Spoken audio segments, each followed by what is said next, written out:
तो दोस्तों आज हम पहुंचे हैं बाबूगढ़ छावनी के पास में एक फार्म पे।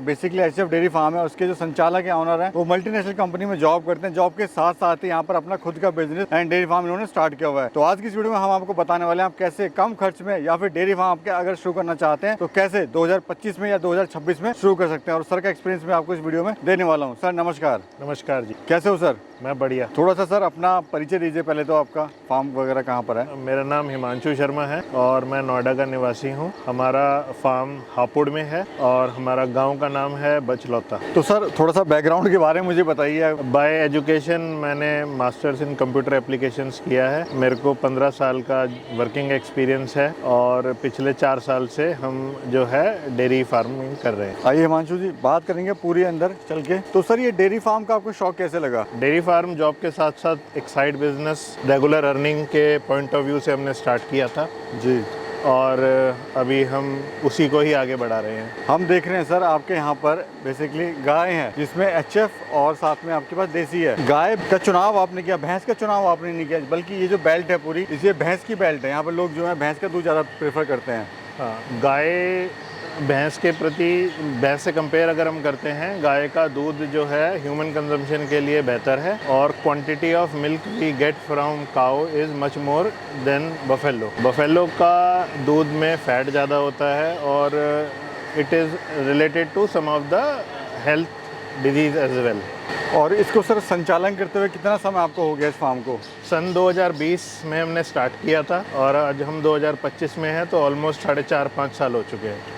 अभी आपके पास कौन कौन सी वैरायटी की गाय हैं वो बताइए, कितनी कितनी है? हमारे पास एचएफ गाय हैं मोस्टली और हमारे पास एक सेक्शन है देसी गाय का, और ये हमारे पास उनकी बच्चियां हैं जिन्होंने 14 लीटर प्लस दूध दिया था हमारे फार्म पे। जी, तो शुरुआत में सर आपको खर्चा इसमें कितना आया था टोटल? एनुअल पे कितना आया था गायों पे, और साथ में आपको शेड पे या इंफ्रास्ट्रक्चर पे कितना आया था? शेड बनाने में करीब हमारा 30 लाख रुपए लग गया है और हमारे पास 40 गायें हैं। एक गाय की कीमत ऑन एन एवरेज जो अच्छी जेनेटिक्स की होती है वो 2 से 2.5 लाख की होती है। आपने सर यहाँ पे ऑटोमेटिक क्या हुआ है इस फार्म पे? क्या क्या आपने यहाँ पे किया हुआ है? हमने जो ऑटोमाइजेशन किया है, एक तो मिल्किंग है, हमारा मशीन मिल्किंग है। उसके बाद दूध लोड होना ऑटोमेटिक है। फॉगर्स चलना, जैसे ही टेम्परेचर कम होता है फॉगर्स ऑटोमेटिक चल जाते हैं। गाय को नहलाने का हमने सिस्टम ऑटोमेटिक कर रखा है और किसी भी गाय को हमें बांधना नहीं पड़ता इस सिस्टम में। गाय को जब पानी पीना होता है वो अपने आप पी लेती है, जब खाना खाना होता है वो अपने आप खा लेती है, और जब उसको रेस्ट करना होता है पीछे सॉफ्ट बेड में जाके वो बैठ जाती है। सर ये जो गाय हम देख रहे हैं ये साल में कितना दूध देती हैं? डिपेंड करता है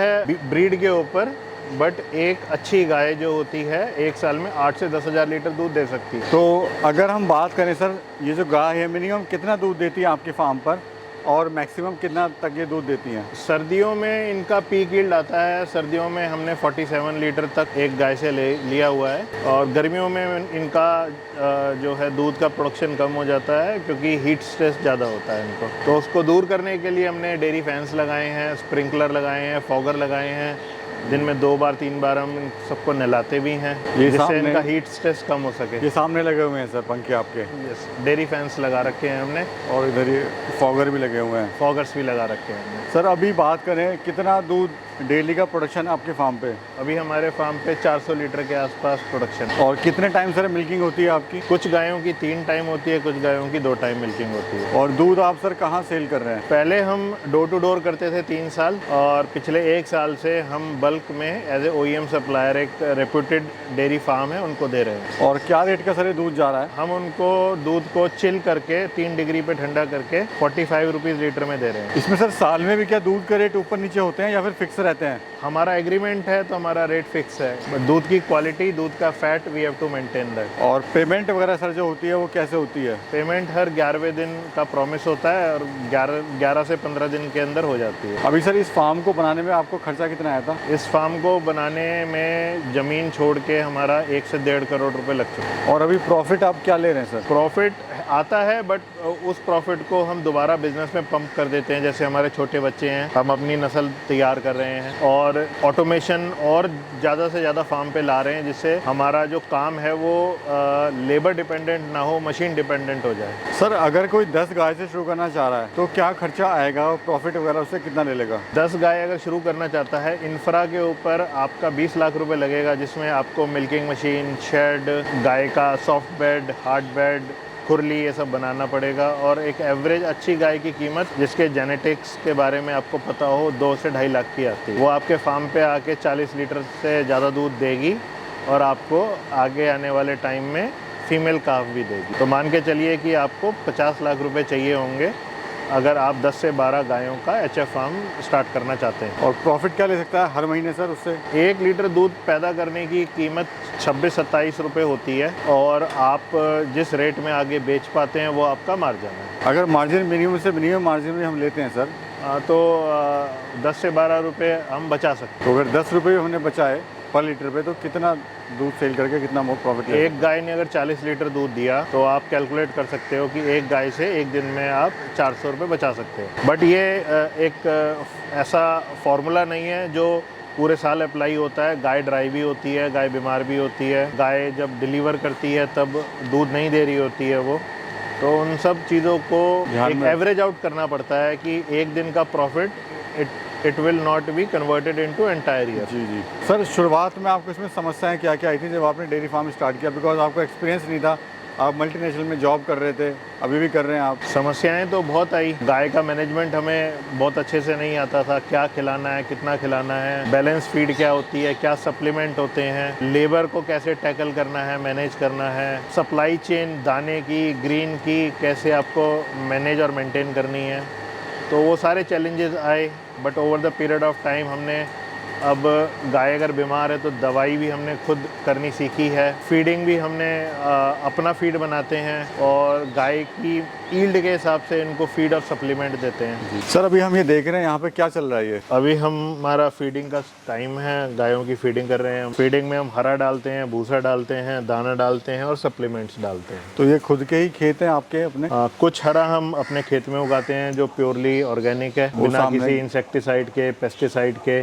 सामने खेत हैं आपके? हाँ, हमारे खेत में नेपियर लगा हुआ है, मक्का लगा हुआ है, और सर्दियों में हम बरसीम और जई उगाते हैं। सर कभी नुकसान हुआ है आपको डेयरी फार्म के अंदर? क्योंकि नुकसान लोग बताते नहीं है अक्सर। डेयरी फार्म पे बहुत नुकसान होता है अगर हम साइंटिफिक तरीके से काम नहीं करेंगे। अगर हम डेयरी को सक्सेसफुल करना है तो आपको साइंटिफिक अप्रोच लगानी पड़ेगी, इमोशंस को छोड़ के। सर हम देखते हैं कि जैसे वीडियोज़ में दिखाते हैं, वो कमा रहा है डेयरी फार्म से करोड़ों रुपए, उसने नौकरी छोड़ दी, वो कमा रहा है लाखों रुपए। तो सच्चाई क्या है सर? अगर इतना लोग कमा रहे होते तो क्या डेयरी फार्म सारे चल रहे होते, बंद क्यों होते फिर वो? आप देखिए, हिंदुस्तान में 60 से 70% किसान है और हर किसी के घर में पशु है। अगर डेयरी से प्रॉफिट होता तो किसान गरीब क्यों? और जो कह रहे हैं कि करोड़ रुपए कमा रहे हैं, आप ये जानने की कोशिश कीजिए कि उन्होंने कितना इन्वेस्ट किया है। अगर 5 से 10 करोड़ रुपए का शेड लगा के और हम एचएफ काऊ को ला के अगर हम 1 करोड़ रुपए कमा रहे हैं तो आपका रिटर्न ऑफ इन्वेस्टमेंट क्या है? वो तो नेगेटिव ही है।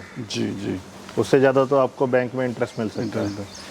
अभी सर लेबर कितनी है आपके पास में? हमारे पास 4 फुल टाइम है और 2 पार्ट टाइम है। ये जो सर हम देख रहे हैं गाय, इनकी कॉस्ट क्या आती है सर? एक अच्छे जेनेटिक की जो गाय आती है वो करीब 2 लाख रुपए की आती है, क्योंकि एक गाय को पैदा होने के बाद रियर करने में 1 लाख रुपए तो किसान के लग जाते हैं, एक फार्म पे लग जाते हैं, विच इंक्लूड्स लेबर, दाना, इनके सीमेन जो होता है इनकी मदर को लगता है। तो 1 से 1.5 लाख रुपए लग जाते हैं। उसके बाद आपको इनको कंसीव करा के फिर दोबारा 1 साल और खिलाना पड़ता है। तो 1.5 लाख रुपए के आसपास तो फार्म पे एक गाय की कॉस्ट आती है।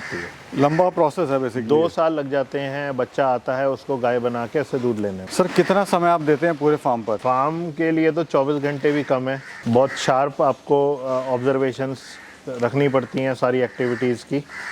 कौन सी गाय खा रही है, कौन सी गाय नहीं खा रही, कौन सी गाय बीमार है। कुछ गाय लड़ती भी हैं आपस में तो उनका पैन बदलना पड़ता है। कोई गाय लंगड़ा के चल रही है तो उसके पैर देखने पड़ते हैं। कोई जुगाली नहीं कर रही तो उसको लीवर टॉनिक देना पड़ता है। There are so many things one has to monitor जी। और ये काम कभी ख़त्म नहीं होता। It's 24 hours on going. Sir ये जो गोबर है, इतना सारा वेस्ट निकलता है गोबर, उसका आप क्या करते हैं? हमने चैनल बना रखा है, सारा गोबर धुल के गड्ढे में आता है और वो मैच्योर होने के बाद हम उसको खेत में डाल देते हैं। एज ए इरिगेशन हम कर देते हैं। उससे क्या होता है कि हमें यूरिया और बाकी जितने भी दवाइयाँ, इंसेक्टिसाइड, पेस्टिसाइड्स और जो भी सप्लीमेंट होते हैं फार्मिंग के लिए, वो हमें ज़रूरत ही नहीं पड़ती। आप देखेंगे सामने नेपियर जो है कितना डार्क ग्रीन है।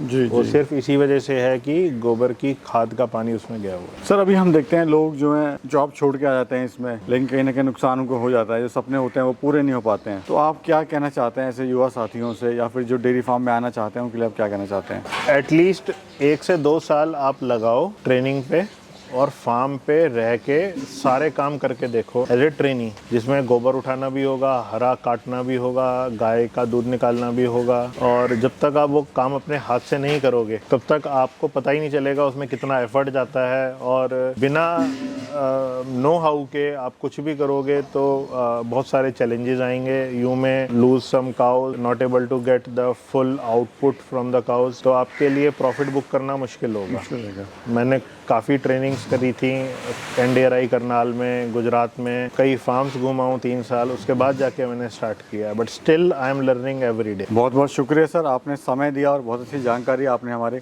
किसानों को देने की यहाँ पे कोशिश करी, उसके लिए बहुत बहुत शुक्रिया सर। धन्यवाद जी, थैंक यू।